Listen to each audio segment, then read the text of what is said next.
Bergen-Fischer Media. Is it possible to change things? Can I rise above the flood? Will the process cleanse my soul, or is it always in the blood? Hello, everyone. I would like to welcome you back to the In the Blood podcast. I don't want to stammer through a weird double intro like we did last week. That got a little uncomfortable, I think, for everybody involved. So I'm just going to say my name is AC, and with me today is Jason, the Dice Man Moore. Earlier this week, he sent me a quote, which I think, well, obviously he found it interesting. Otherwise, he wouldn't have sent it to me. I also found it interesting when reading it, and we thought we'd unpack it today. The quote said, "Manipulation is when they blame you for your reaction to their toxic behavior, but never discuss the disrespect that triggered you." Jason, what say you? Ooh, so for me, this is a very in-depth scenario. I think there's more, actually, in this sense. I think there's more than two sides to this coin. I brought it up because I have been a victim and a perpetrator in my past days of this statement. The one thing for me that hits really hard since I have been growing myself into an altered state of being, I guess, is how it actually deflects the responsibility. Like we have pieces that we've written, and I don't necessarily want to do them in order, but I really want to hit on the deflection of responsibility. So I'm just going to read this statement and we'll go forward from there. Manipulative individuals often shift the focus from our own toxic actions to your emotional response. Distracting from the initial disrespect that caused the reaction, this avoids accountability for their behavior. So basically, if somebody acts kind of like nasty to you and then you justifiably react emotionally, then they'll say, hey, calm down. Why are you acting crazy? Is that the kind of thing we're talking about? Absolutely. Okay. Yep. I hate that. Well, and they're manipulating your emotional. They're triggering you for a response, and then saying, "Hey, well, look how bad this person is. Why is he responding like that?" Yeah, which to me is ridiculous. It's no different than kicking somebody in the shins and then wondering why they screamed "ouch." Mm-hmm. Like, don't raise your voice. But it happens all the freaking time. I think it's become a fabric of our society these days. Yeah, and if I'm being honest, I mean, I've definitely done this in the past. Mm-hmm. Oh yeah, but that's who we were. Yeah, I mean, I like to think that we've moved past that now. Other people may have differing opinions. I don't know. Let us know. Well, so I've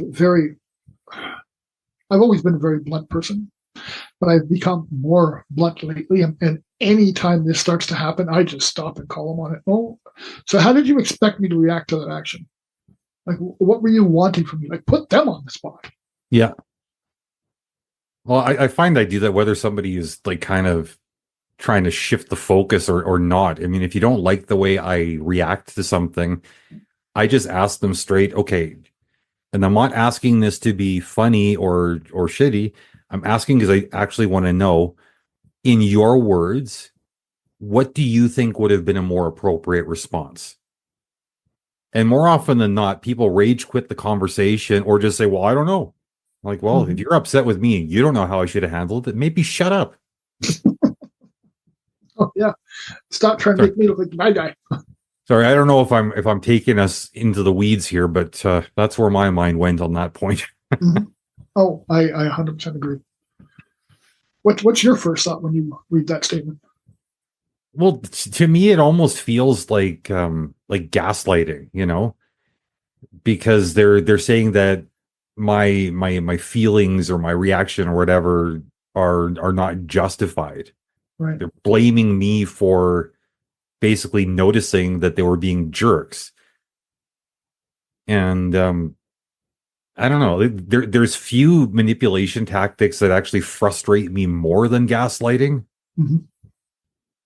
it's absolutely, I find it absolutely amazing how people naturally try to invalidate you when you don't react how they expected you to, or you don't give them the blast that they were trying to get out of you when people are around to make them look good.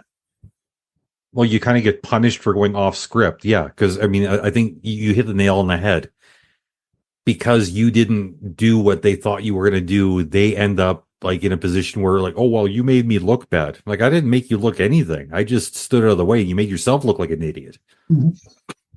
Yep. Sorry, not sorry. I find it actually enthralling. I enjoy hitting the conflict when you recognize that people are trying to control you through shaming you, and you turn it around on them even before you react. Well, what are you looking for? Why are you talking that way? What are you expecting me to say? Why are you doing it in front of people? All of a sudden, all their control that they thought they had goes away, and you see them starting to backpedal and turn it into. No, it's like, and this is something I've seen you do. It's like when somebody is physically rushing towards you, instead of like trying to like put your hands up and stop them, you just like grab them by the wrist and tug them in the direction they're already going, and then watch them fall. It's one of my favorite moves, actually. Oh god, good times. He assaulted me. No, I didn't. The concrete did. You fell down. Everybody saw it. But I mean, conversationally, it's the same thing. It's like, you want to come at me, like, fine, let's go in the direction you're going. I don't think you're going to like where you land, but I didn't point you there. No, and another advantage I think you and I have is we have taught ourselves by actually learning the art of communication. So when people come at us, a lot of times now we can recognize it and tip them on their keister with our words rather than me having to use my hands like I used to all the time. Yeah. No, that's fair. How do you think that we can recognize better when somebody is actually trying to be manipulative and when they're not? You know, that's an interesting question, because this is something where I know I do it. I do recognize when people are doing it. I am on alert, but I can't, like, if you were going to ask me to jot down a step-by-step program on how to do what you're asking about, you know what? I haven't really thought about putting it into steps like that. So I don't mean to, well, maybe I'm not giving you the reaction you're looking for here. But I don't know, like, maybe it's because I'm a little bit on the spectrum, but I mean, one of the things that I've caught myself doing is just asking somebody straight up, like, okay, where is this line of questioning going? What are you hoping to accomplish here? Like, maybe not necessarily in that kind of like aggressive way, but sometimes it's as simple as, okay, what is this conversation actually about? Because I want to make sure that we're talking about the same thing. You and I do that with each other, and it's not like I'm assuming you're being manipulative. I think that when we put ourselves on guard against misunderstanding, one of the byproducts of engaging people on that level, just it happens to be that it exposes manipulation tactics. Because nothing throws off a sneaky manipulative snake in the grass like just shining a light on them. Well, there's something I've taken into my everyday practice. It's something you and I do all the time. When you call me and say, hey, blah, blah, blah has happened, and this and this and this has happened, I ask you, okay, but what are you looking for? What do you need from me? Do you need me to be an ear? Do you want my input? Do you want to have a discussion about it? And I've started, when people come at me and I think something's manipulative, I ask those questions. Because it automatically cuts their ability to make me look like the asshole, because they're telling me what they want. I'm no longer just reacting. You and I have done it to each other for years. When I call you and say, hey, man, I just had this problem, or this just went on medically, blah, blah, blah. You'll say to me, okay, bro, what do you need? Do you Do you need to talk to me? Do you need to yell at me? What do you need? Do you just need a vent? And I've found out in common day when this kind of situation's brought forward, asking those questions disarms a manipulator instantly, and they really can't do anything about it. Like, where are they going to go from that?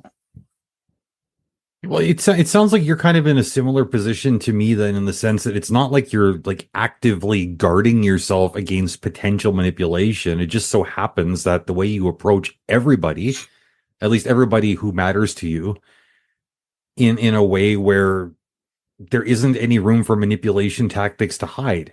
Mm-hmm. No, I am. It is. I was tired of people using me and trying to make me look like the bad guy. That's why I implemented that.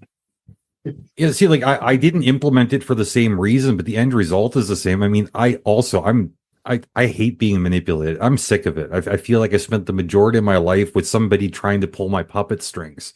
Mm-hmm.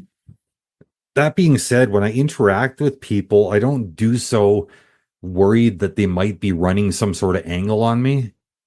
I just approach them with the goal of trying to understand like what is actually going on, if anything. Mm-hmm. Whether that be positive, negative, in between. If it so happens that while I'm trying to gain an understanding, it appears as though they're trying to manipulate me, well, then I can hone in on that and say, hey, like, I don't know if I'm misunderstanding you, but this feels kind of manipulative. And maybe it's just my past coming up. Mm-hmm. Maybe I'm not reacting appropriately. I don't know. That's why I'm bringing it up, because I don't want to have a misunderstanding. Right. There have been times where people have said, oh, no, please, I think you're getting me wrong. I didn't mean it to come off that way. Other people, you can tell by the look on their eye, they're like, oh, fuck, he caught me. Mm-hmm. I think part of my worry about everybody trying to manipulate me is from my past.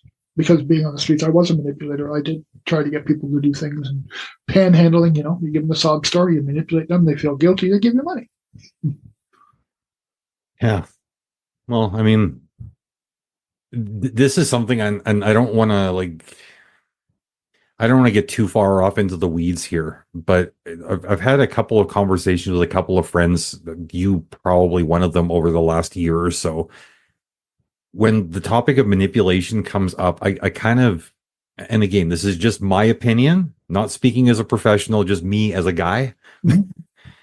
I kind of don't like the bad press that manipulation gets on social media, like people acting like manipulation necessarily is a bad thing, because I really do believe that anytime we have a conversation where, especially where a disagreement is on the table, and I'm not saying like a fight, just a case of like, okay, you want Chinese food for dinner and I want Subway, we're going to have a discussion about it.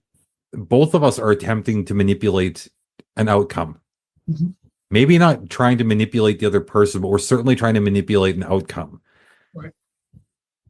Whenever we engage with other people conversationally, I mean, whether or not we have a specific outcome in mind, we do have in mind that there will be an outcome, and everything we do and say is working towards that. From my perspective, that just seems like manipulation, but in a productive way. Fair enough, yeah. And I totally agree with you. I don't think all manipulation is bad. I think there are people, well, my partner's manipulating me to go see the doctor when I hate seeing the doctor, but it's for my own good. Right. There's lots of reasons that people will do lovingly, but there's lots of excuses that people will use saying they're doing it lovingly as well. Okay, well, I think that was all related. I don't want to go too much farther down that track, because I feel like that will take us completely into the weeds. Absolutely. Okay, so still talking about like things that are potentially in support of the original statement. Mm-hmm. How do you think guilt factors in? Like as far as like guilt tripping? Oh, I think guilt tripping is definitely a byproduct of manipulation. I think it's part of the intention, actually. A lot of when it's a negative form of manipulation, people trying to guilt you into doing things, pulling on the heartstrings. kind of like what I was talking about when I was on the streets. Mm. It happens. Can you buy me a copy, man? I don't really have a lot of money. Dude, I bought you one for the last 4 days. You said you were going to have money. Like, what's going on here? And then they, well, but this happened. Well, but that happened. And they start giving you the whoa, whoa, whoa story. And the reality is they're just cheap. They don't want to buy their own coffee. So, yeah, I think they guilt you enough, though, they can kind of steer things away from what the conversation should be about. Like with you asking, hey, I bought you coffee yesterday. Like, what's going on? They don't want to talk about what's going on. right. They want to talk about the coffee. Mm-hmm. Yeah. So I get insistent about, well, what's going on? If you want a coffee, I need to know what's going on because I bought you one yesterday, and you just want a free coffee? Let me know. I'll buy you one, but just be honest with me. Well, no, man, it's not quite that. It's 15 other different things. No, that is definitely guilt by manipulation. No, it doesn't just have to be a cup of coffee either. Like I've got a friend where they need constant validation and a lot of attention, and I think that a lot of times they're trying to motivate me with guilt. Like, oh, lavish attention upon me, show me affection. But I don't really want to be alone. Yeah, that sort of thing, which I don't know. I think I would be a lot more receptive if somebody were to just say in specific words, like, look, I got some unresolved issues. I know I'm a little bit effed up. I probably need therapy. I'm not there yet. I don't have access to therapy, whatever the case may be. Do you mind if I lean on you and use you as a crutch right now? I know it's unhealthy. I know you see that. We all see that, but can you just enable me a little bit in the moment? Mm-hmm. As unhealthy as all that stuff is, if somebody was just put it to me like that, I'd be like, look, I can help you right now. This can't be an ongoing thing, but I mean, if for the time being, you just need somebody to kiss your ass to make you feel better, I'm happy to lend my lips. But it's not a permanent solution. We got to start working towards one. Mm-hmm. Yeah, and it doesn't need to be a long statement either. It can just be an honest statement. Listen, I'm not in therapy, but I'm kind of messed up and I need a hand. Can you give it to me? And being honest, not manipulating me by, you don't know how alone I am. But. Yeah. Just use your words. Be honest. Tell us up front what's going on, and then there doesn't have to be any manipulation. How do you think we could point out somebody's personal accountability? If somebody is in the habit of doing this and you've had enough, what other than punch them in the face and say, hey, man, wake the frick up. This might be a little bit too simple and too direct for a lot of people who are listening. I just use the words, I can't do this anymore. I have had enough. How does that hold them personally accountable? Usually, it'll go one of a couple of ways. One is they'll get butthurt and cease communications either in the moment or permanently. The other direction is they will ask me why. And when I have a chance to explain why, then I can communicate why I believe they should be holding themselves accountable. I don't like being forced into a position where I have to take somebody else's inventory. Of course, there are times where it comes up. Some people, their head is so far up their butt that no amount of subtle or tactful hints is ever going to get them to see anything outside of the confines of their butt.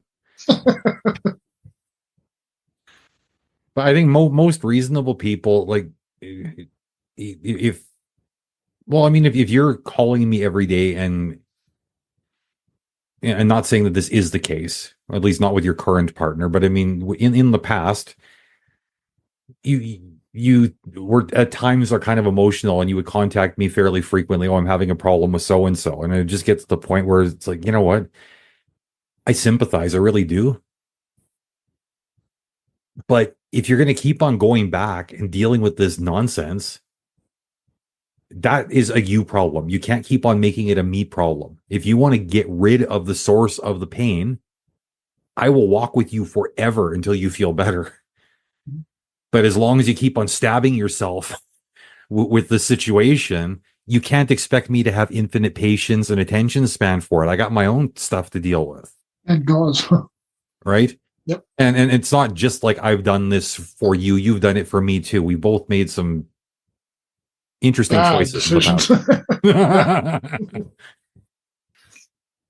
Do you ever react just to escalate it? Just to, oh, you know what? I've had enough.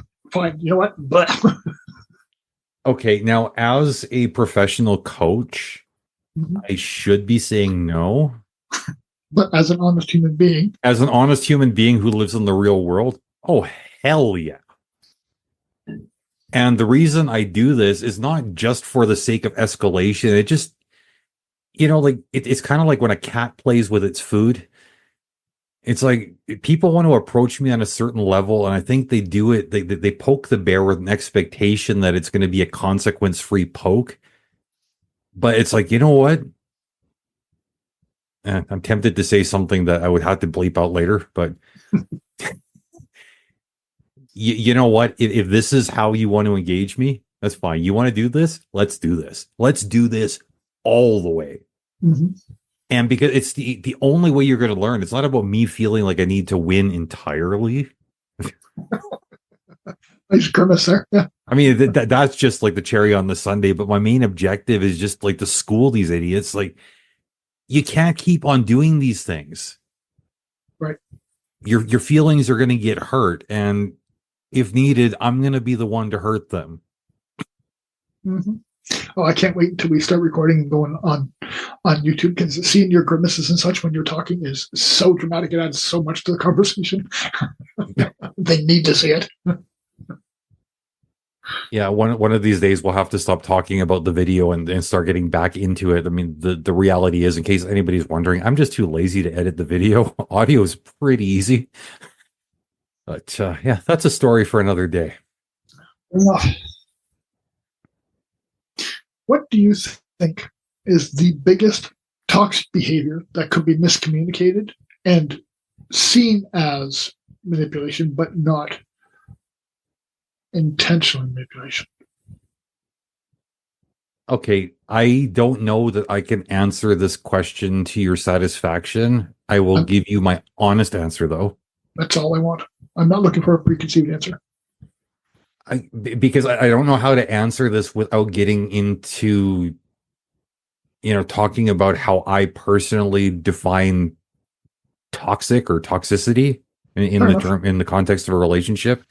I won't go too deep into it because I did do a whole episode on this earlier this year. Can't remember the name of the episode, but it had toxic in the title. But really, I mean, what I see as toxic is just it's not really me taking inventory of the other person, saying that what they're saying or doing or how they're approaching me is wrong. It's more of an expression of what I can or can't handle. When something is toxic, that just means I personally can't deal with it, right? Like milk is the example I usually use. Milk is perfectly healthy for most people to drink. I'm lactose intolerant. So what is good for your teeth and bones is going to give me diarrhea. Am I saying milk is bad? No, I'm just saying I can't handle milk. A lot of people are like that too. Right? And so, I mean, that's how I define the toxic. Now you're asking about what is the most toxic kind of thing that or what I see as the most toxic or manipulative thing. Yes. Manipulation, as we've already discussed today, I mean, that's kind of, it's a nebulous definition. I don't see it necessarily as a negative thing. Right. Toxic. I'm talking negative. Sorry.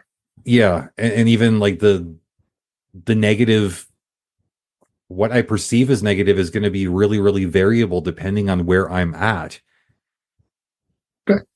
So, I mean, something that will shake me to my foundations and make me hate you today will slip right past me invisibly tomorrow sometimes. Okay. That's a really good cop out. Like, well, let me turn the question back on you. What do I see as the most toxic negative manipulation? Emotional manipulation. When somebody doesn't, most people know that I'm an open person, Right. and I'll talk to pretty much anybody and try to help them. But even though most people know this, there are still people who come to me overplaying the drama, overplaying. Instead of just coming up to me, telling me what's going on, let me help, they overplay the drama. They overplay what's going on in their life. They make it 18 times bigger than it really is.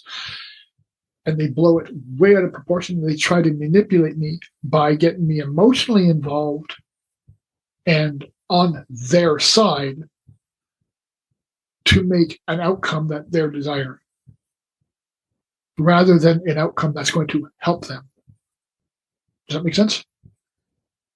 Okay, I'm gonna like super oversimplify and super paraphrase here just to see if I'm pointing in the right direction. This sounds like a situation where somebody would be trying to shake you off of your logical train of thought and get you sucked into the emotional world of basically sympathizing with them rather than seeing things as they factually are.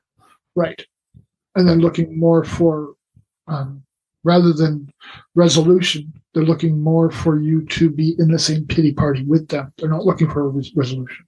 Yeah. No, don't help me. Commiserate. Yeah. That is what I find the most toxic of manipulations.